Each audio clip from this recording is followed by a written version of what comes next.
Hello एस्पिरंट्स, मी मिथुन भोसले. आजच्या चालू घडामोडीच्या सेशनमध्ये तुमच्या सगळ्यांचं परत एकदा खूप खूप स्वागत करतो. जून 2023 मधला आज आपण एक नवीन टॉपिक सुरू करतोय, तो म्हणजे महत्त्वाच्या निधन वार्ता. सुरू करूया आजचं आपलं एक्साइटिंग लेक्चर. पहिली व्यक्ती जी आहे ज्यांचं नुकतंच निधन त्या ठिकाणी झालेलं आहे ते म्हणजे मराठी चित्रपटसृष्टीतील सिने अभिनेत्री. त्यांचं नाव सुलोचना लाटकर. आपण त्यांना प्रेमानं सुलोचना दिदी देखील म्हणायचो. त्यांचं निधन त्या ठिकाणी झालेलं आहे. त्याच्या संदर्भानं बऱ्याच गोष्टी तुम्हाला आगामी काळामध्ये परीक्षांमध्ये विचारलं जाऊ शकतात. बघूयात आपण काय आहे त्यांचा इतिहास. सुलोचना लाटकर यांचं 4 जून 2023 रोजी त्या ठिकाणी निधन झालेलं आहे. शक्यतो निधनाची तारीख आयोग विचारत नाही. ओके, त्यांना सुलोचना दिदी या नावानं त्या ठिकाणी ओळखलं जायचं. ज्येष्ठ अभिनेत्री होत्या त्या. बेसिकली एखाद्या क्षेत्रातल्या व्यक्तीचं निधन जेव्हा होतं तेव्हा ती व्यक्ती कोणत्या क्षेत्राशी संबंधित होते हे प्रामुख्यानं त्या ठिकाणी आयोग विचारतं. त्यामुळे सुलोचना लाटकर या एक ज्येष्ठ अभिनेत्री होत्या.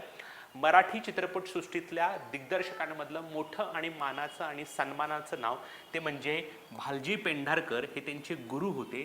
आणि एक मोठे चित्रपट अभिनेते मराठी चित्रपटातील ते म्हणजे काशीनाथ घाणेकर हे त्यांचे त्या ठिकाणी जावई होते.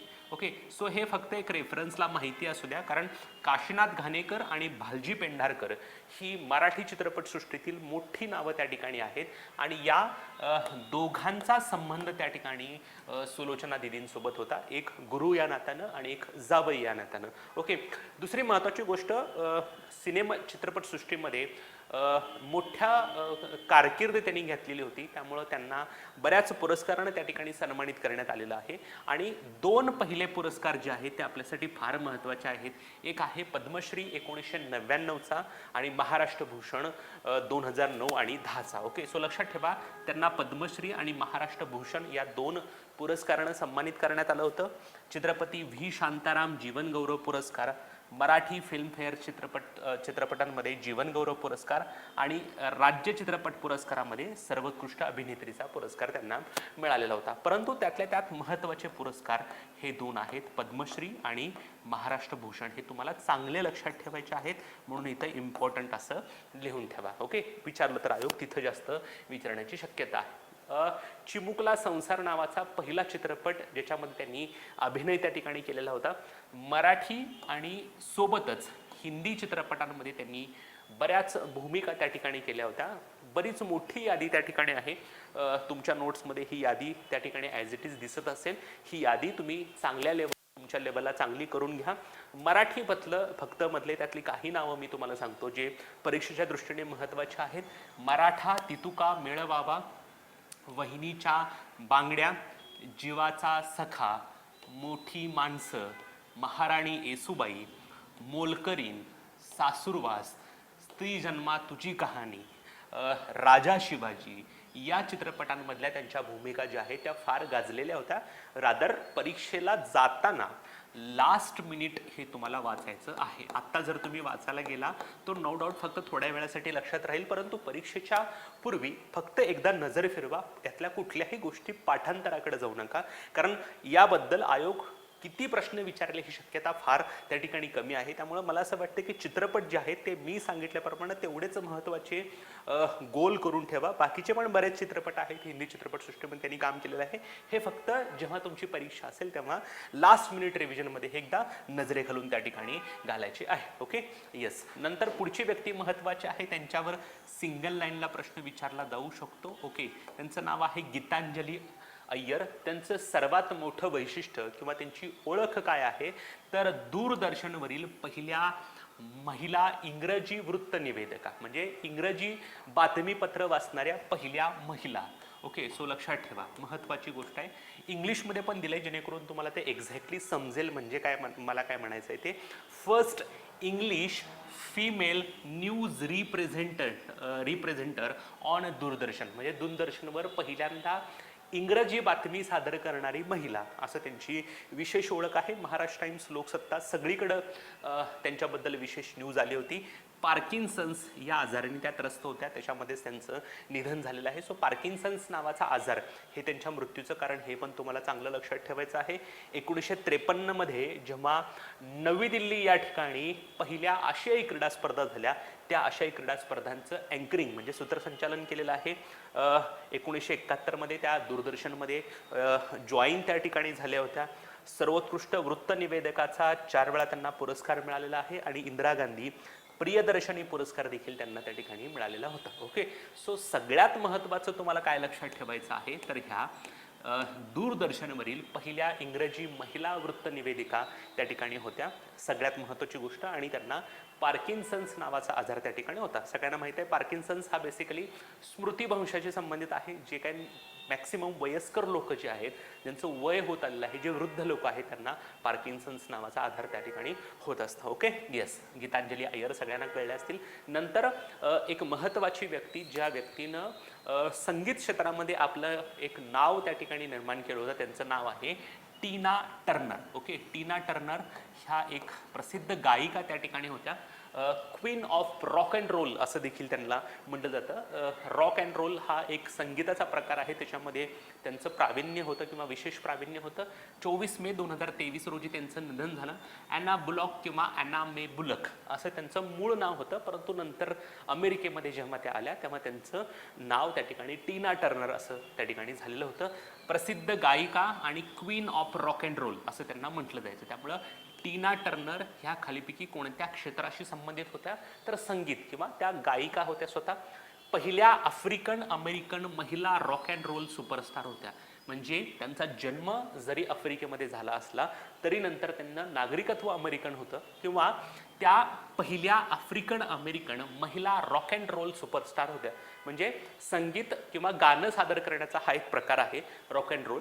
त्या पहिल्या व्यक्ती होत्या ज्यांनी अशा प्रकारे, महिला व्यक्ती होत्या ज्यांनी अशा प्रकारे रॉक अँड रोलचं प्रदर्शन त्या ठिकाणी केलं. त्यांचं वैशिष्ट्य काय होतं, तर त्या गाणं म्हणताना हाय किकिंग करायच्या.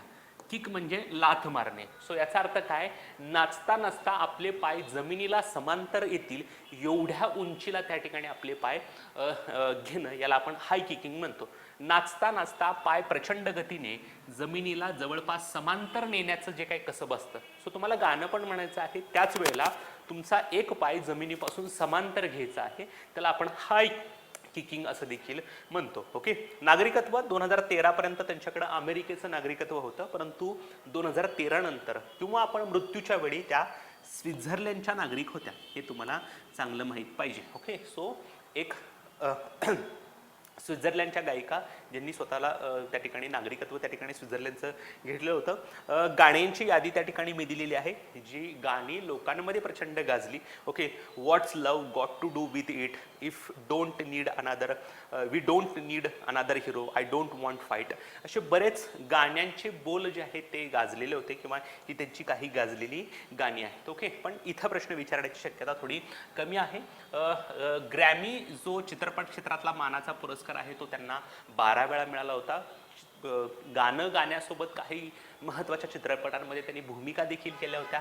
मॅड मॅक्स, बियॉन्ड, थंडरडोम आणि टॉमी या चित्रपटांमध्ये त्यांनी भूमिका त्या ठिकाणी केल्या होत्या. सगळ्यात महत्त्वाची गोष्ट, गायिकेसोबत त्यांनी अभिनय तर केलाच, प्लस काही पुस्तकं देखील लिहिली आणि त्या पुस्तकामध्ये त्यांनी स्वतःचे काही आयुष्यात आणलेले अनुभव त्यांनी कथन केलेलं आहे. थोडक्यात त्यांची आत्मचरित्र आहेत, बायोग्राफी त्यांच्या आहेत.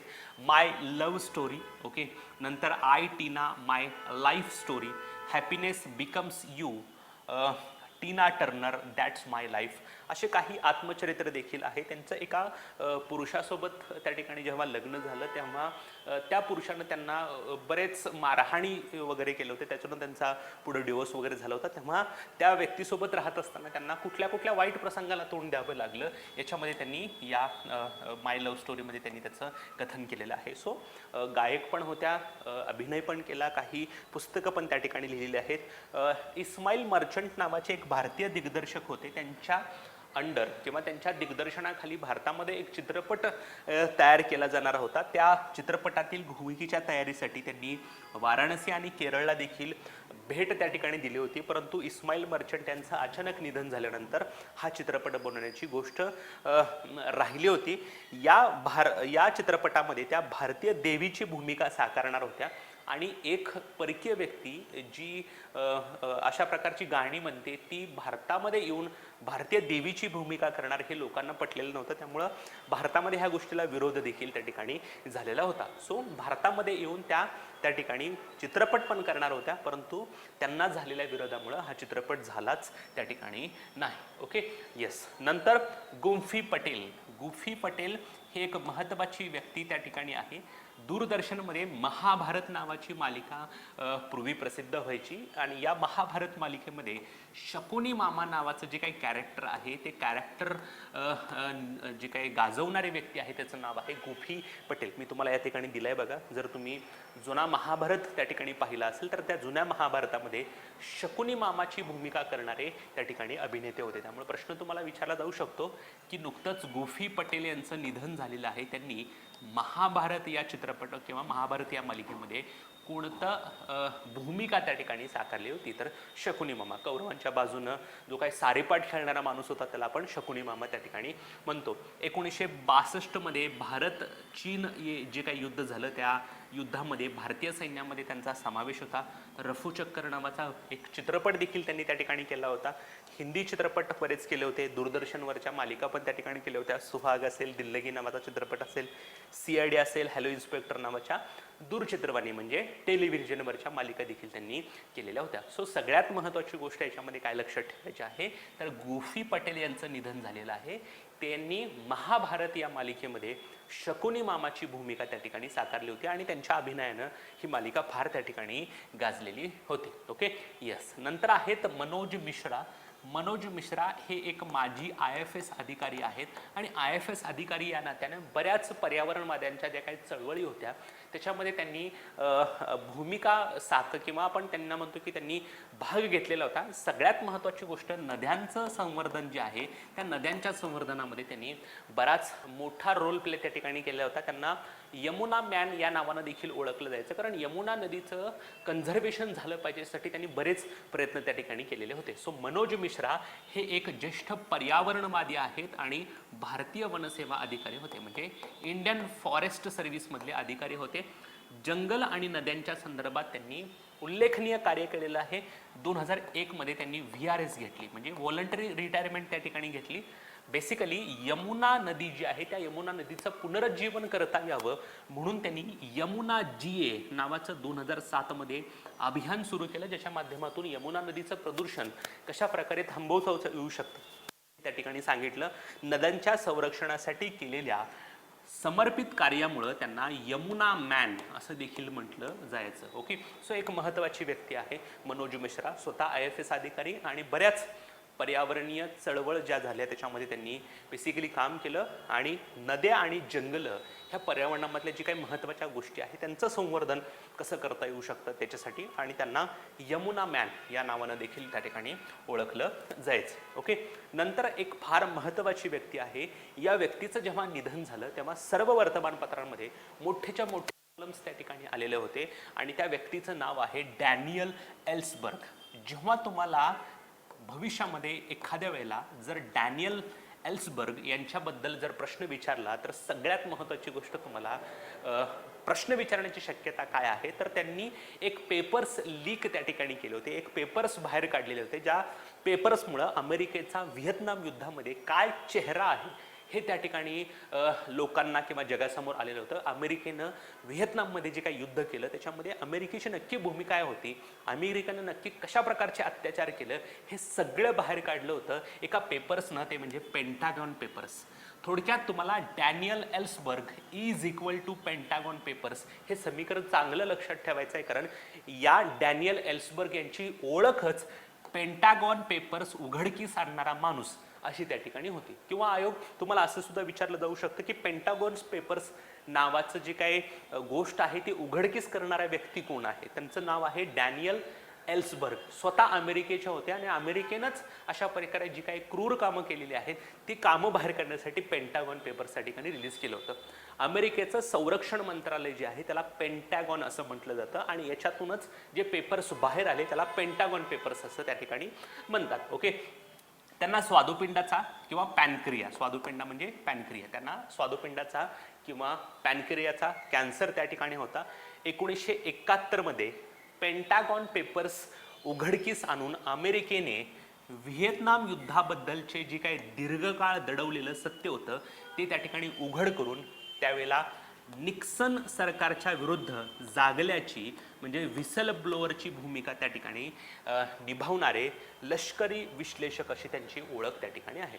सो बेसिकली जेव्हा अमेरिकेनं व्हिएतनाममध्ये युद्ध केलं त्या युद्धामध्ये अमेरिकेनं जे काही बरेच दिवस युद्धातल्या ज्या काही गोष्टी लपवून ठेवल्या त्या जगाच्या समोर उभ्या केल्या आणि तेव्हा रिचर्ड निक्सन हे अमेरिकेचे राष्ट्रपती होते, त्यांच्या सरकारविरुद्ध व्हिसल ब्लोअरची म्हणजे जागल्याची भूमिका, जो काही आपल्याकडं राईट टू इन्फॉर्मेशन अंतर्गत एखादा व्यक्ती माहिती बाहेर करतो त्याला आपण त्या ठिकाणी व्हिसल ब्लोअर किंवा जागल्या असं म्हणतो, त्याची भूमिका बजावणारे लष्करी विश्लेषक अशी त्यांची त्या ठिकाणी ओळख त्या ठिकाणी आहे. एकेकाळी त्यांना the most dangerous man in the America असं देखील ओळखलं जायचं, कारण यांनी पेंटागॉन पेपर्स त्या ठिकाणी रिलीज केले होते. सो असं पण विचारलं जाऊ शकतं की डॅनियल एल्सबर्ग यांचं नुकतंच निधन झालेलं आहे, त्यांनी खालीपैकी कोणत्या नावाचे पेपर्स उघडकीस आणले होते? पेंटागॉन पेपर्स, पनामा पेपर्स, काही त्या ठिकाणी येऊ शकतं, पण लक्षात ठेवा पेंटॅगॉन पेपर्स हे तुम्हाला चांगलं लक्षात ठेवायचं आहे. डीप थ्रोट या कोड नेमनं त्यांना ओळखलं जायचं आणि त्याच नावानं ते माहिती बाहेर त्या ठिकाणी रिलीज करायचे. ओके, पेंटागॉन म्हणजे काय तर अमेरिकेचं संरक्षण मुख्यालय जे आहे त्याला पेंटागॉन म्हटलं जायचं आणि याच मुख्यालयातून काही पेपर्स त्यांनी बाहेर काढले आणि अमेरिकेचा खरा जगाच्या समोर आणलेला होता, म्हणून त्याला पेंटागॉन पेपर्स असं देखील म्हटलं जातं. अमेरिकेच्या लष्करामध्ये फर्स्ट लेफ्टनंट पदावर होते 1954 ते 1957. त्यांनी केलेल्या कार्याची दखल घेत बऱ्याच संस्थांनी त्यांना वेगवेगळे पुरस्कार देऊन सन्मानित केलेला आहे. त्याच्यामध्ये पहिला आहे राईट लाईव्हलीहूड पुरस्कार, त्याला पर्यायी नोबेल असं देखील म्हटलं जातं, अल्टरनेटिव्ह नोबेल असं देखील म्हटलं जातं, आणि ओलोफ पाल्मे पुरस्कार हे तुम्हाला चांगलं लक्षात ठेवायचं, त्यांना राईट लाईव्हलीहूड पुरस्कारानं सन्मानित करण्यात आलेलं होतं. त्यांच्यावर आधारित बरीच पुस्तकं देखील आलीत बघा, the Pentagon papers, the secret history of Vietnam war. हा पण शब्द महत्त्वाचा आहे की डॅनियल एल्सबर्ग यांनी पेंटागॉन पेपर्स रिलीज केले, त्याच्यामध्ये अमेरिकेनं कोणत्या देशामध्ये जे काही युद्ध केलं होतं त्याच्यातले हे त्या ठिकाणी डॉक्युमेंट्स होते. तर अमेरिकेनं व्हिएतनाम सोबत जे काही युद्ध केले त्याचे हे डॉक्युमेंट्स होते. इथं स्वतः डॅनियल एल्सबर्ग तुम्हाला दिसत आहेत, इथं पण आहे बघा द पेंटागॉन पेपर्स नावाचं एक पुस्तक त्या ठिकाणी आहे. त्यांच्यावर त्या ठिकाणी the most dangerous man in America नावाचा एक चित्रपट देखील त्या ठिकाणी आला होता, ज्याच्यामध्ये त्यांनी जे काही पेपर बाहेर काढले होते त्याचे सगळे त्या ठिकाणी काय होते डॉक्युमेंट्स आलेले किंवा त्या ठिकाणी गोष्टी दाखवल्या होत्या. Okay, yes. नंतर आहे बाळू धानोरकर. बाळू धानोरकर हे प्रचलित होते. चंद्रपूर नावाचा जो काही लोकसभा मतदारसंघ आहे त्या मतदारसंघाचे विद्यमान खासदार होते. खासदार असतानाच त्यांचं त्या ठिकाणी निधन झालेलं आहे. त्यांचं पूर्ण नाव आहे सुरेश नारायण धानोरकर. त्यामुळे तुम्हाला प्रश्न विचारताना असं विचारलं जाऊ शकतं की बाळू धानोरकर यांचं नुकतंच निधन झालेलं आहे, ते खालीपैकी महाराष्ट्रातील कोणत्या मतदारसंघाचे खासदार होते? तर ते चंद्रपूर लोकसभा मतदारसंघाचे खासदार होते. काँग्रेस मधून ते निवडून आले होते. 2019 मध्ये जेव्हा लोकसभा निवडणूक झाल्या त्याच्यामध्ये महाराष्ट्रामध्ये जे काही 48 लोकसभा जागा आहेत त्या 48 पैकी एकच काँग्रेसची जागा निवडून आली. ती काँग्रेसची जागा निवडून आणलेली व्यक्ती कोण होती तर बाळू धानोरकर. थोडक्यात 2019च्या लोकसभा निवडणुकीमध्ये महाराष्ट्रातील काँग्रेसचे निवडून आलेले एकमेव खासदार. याचा अर्थ आता 48 पैकी एकही काँग्रेसची खासदार त्या ठिकाणी राहिलेली नाही. एकतर 2019च्या इलेक्शन्समध्ये मुळातच काँग्रेसला फार जागा कमी मिळाल्या होत्या, त्यातल्या त्यात महाराष्ट्राला फक्त एकच जागा काँग्रेसला मिळाली होती, ती म्हणजे बाळू धानोरकर यांच्या स्वरूपानं, आणि चंद्रपूर लोकसभा मतदारसंघाचे ते खासदार होते, काँग्रेस पक्षाची त्या ठिकाणी होती. Okay, yes. नंतर आहे सिल्व्हिओ बर्लुस्कोनी. सिल्व्हिओ बर्लुस्कोनी यांच्याबद्दल पण फार मोठे मोठे कॉलम त्या ठिकाणी वर्तमानपत्रांमध्ये आले होते.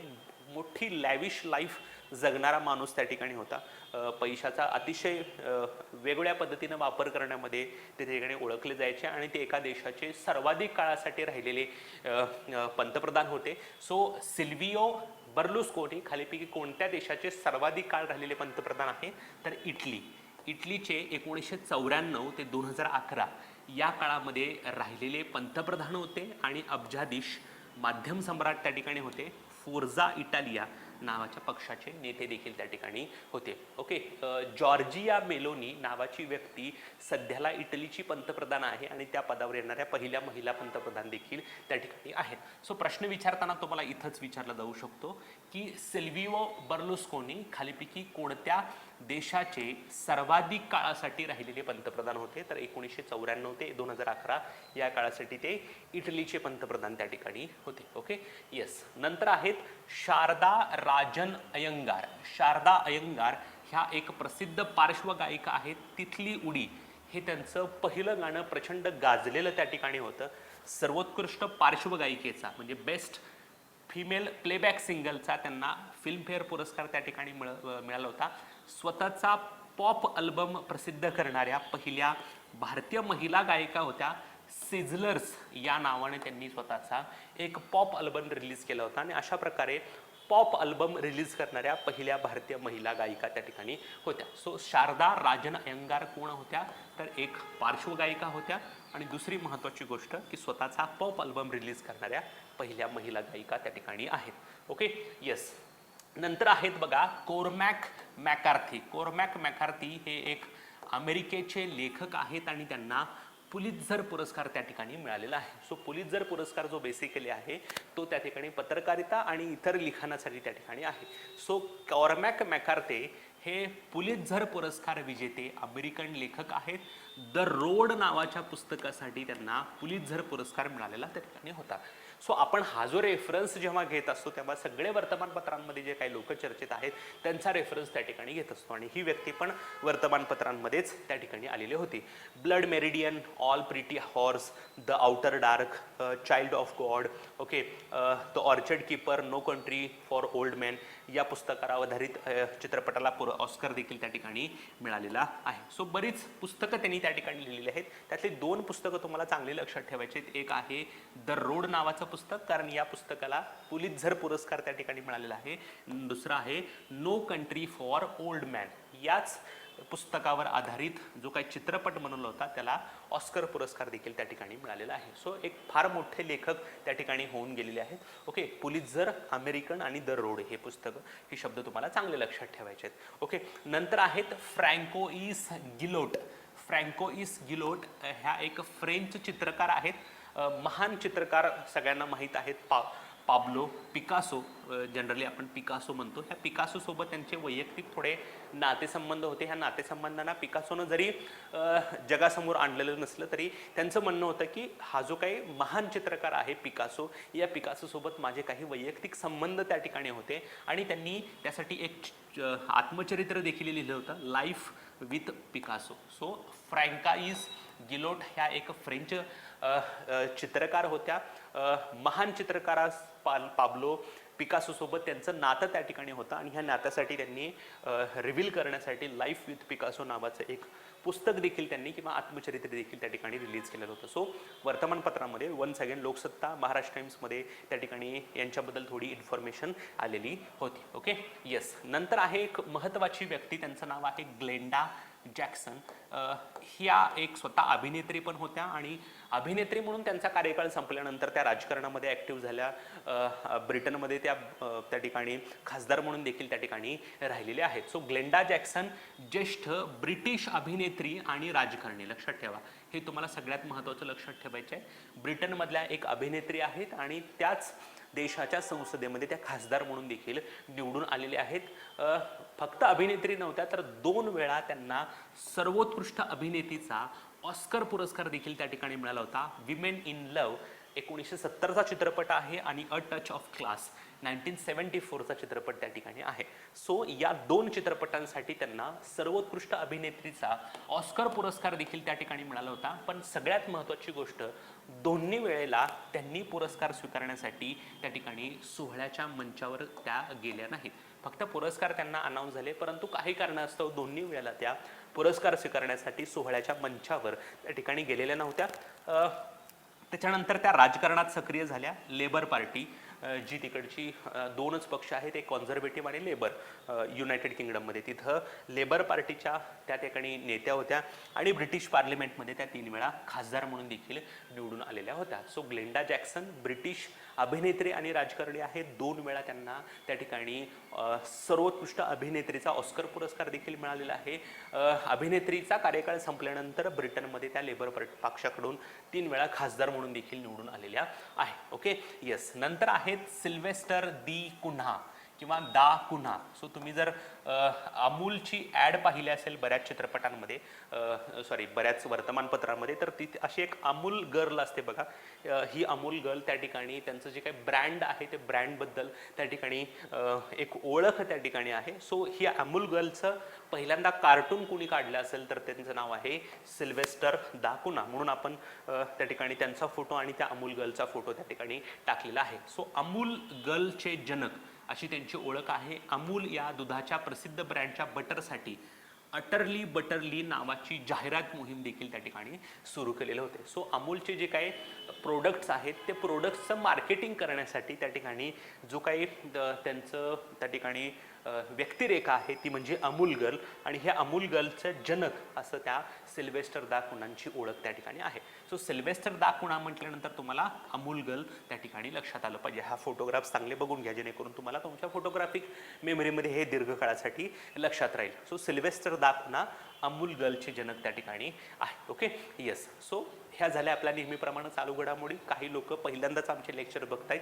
त्यांच्यासाठी एक महत्त्वपूर्ण सूचना की आपण इथं लेक्चर लगेच थांबवत नाही, तर पाठीमागच्या अर्धा पाऊण तासामध्ये जे काही झालेलं आहे त्याची फास्ट रिव्हिजन किंवा आपण क्विक रिव्हिजन त्या ठिकाणी घेत असतो. सो कोणीही क्विक रिव्हिजन होईपर्यंत लेक्चर थांबवू नका, तुमच्याच फायद्यासाठी गोष्टी त्या ठिकाणी आहेत. सो आपण आता क्विक रिव्हिजन त्या ठिकाणी करूया. ओके, पहिली व्यक्ती बघितलं ज्यांचं निधन झालं त्यांचं नाव सुलोचना लाटकर. आपण त्यांना प्रेमानं दिदी असं देखील त्या ठिकाणी म्हणतो. काशीनाथ घाणेकर हे त्यांचे जावई होते. भालजी पेंढारकर हे त्यांचे गुरु होते. पद्मश्री आणि महाराष्ट्र भूषण हे 2 सन्मान तुम्हाला चांगलं लक्षात ठेवायचे आहेत. चिमुकला संस्था हा पहिला चित्रपट ज्याच्यामध्ये त्यांनी अभिनय केला. काही मराठी आणि हिंदी चित्रपटांची यादी मी तुम्हाला दिलेली आहे जी तुम्हाला परीक्षेच्या पूर्वी लास्ट मिनिटमध्ये वाचायचं त्या ठिकाणी आहे. Okay, yes. नंतर गीतांजली अय्यर यांचं पार्किन्सन्सच्या आधारानं निधन त्या ठिकाणी झालेलं आहे. त्यांची विशेष ओळख काय तर दूरदर्शनवरील पहिल्या इंग्रजी महिला वृत्तनिवेदिका, म्हणजे दूरदर्शनवर पहिल्यांदा इंग्रजी बातम्या सांगणारी ही महिला त्या ठिकाणी आहे. 1971 मध्ये त्या दूरदर्शनमध्ये जॉईन झाल्या. आशियाई क्रीडा स्पर्धांचं सूत्रसंचालन देखील त्यांनी केलेलं आहे.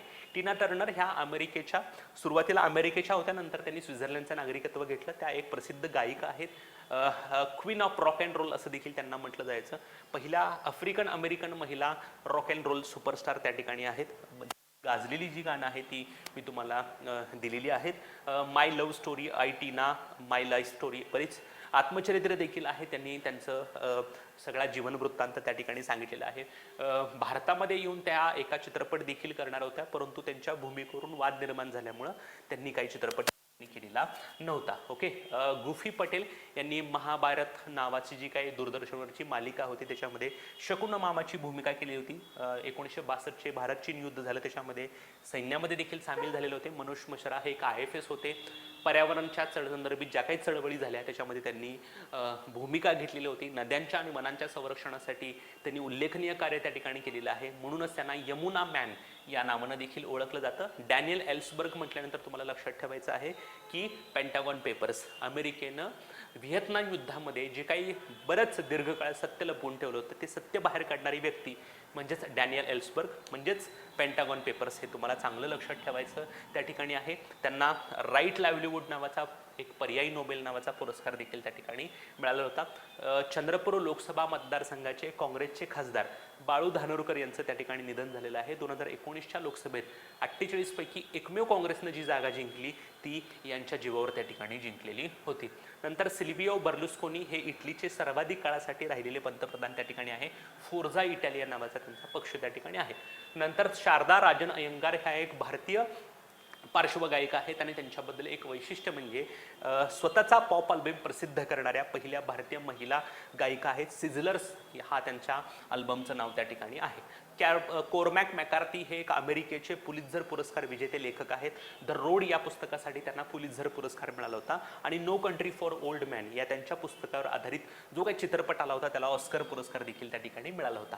फ्रँकोइस गिलोट ह्या पाब्लो पिकासो नावाचा एक महान चित्रकार होता. त्याच्यासोबत किंवा त्यांच्याशी संबंध असलेली एक महिला फ्रेंच चित्रकार त्या ठिकाणी होती. लाईफ विथ पिकासो नावाचं त्यांचं आत्मचरित्र देखील प्रसिद्ध आहे. नंतर ग्लेंडा मॅक्सन ह्या ब्रिटिश अभिनेत्री आणि राजकारणी आहेत. त्यांना 2 चित्रपटांसाठी सर्वोत्कृष्ट अभिनेत्रीचा ऑस्कर पुरस्कार मिळाला होता. विमेन इन लव्ह 1970 मध्ये आणि टच ऑफ क्लास 1974 मध्ये, परंतु एकदाही त्या पुरस्कार सोहळ्यावरती त्या ठिकाणी गेलेल्या नाहीत. लेबर पार्टी पक्षाशी संबंधित होत्या. 3 वेळा खासदार म्हणून देखील निवडून आलेल्या होत्या.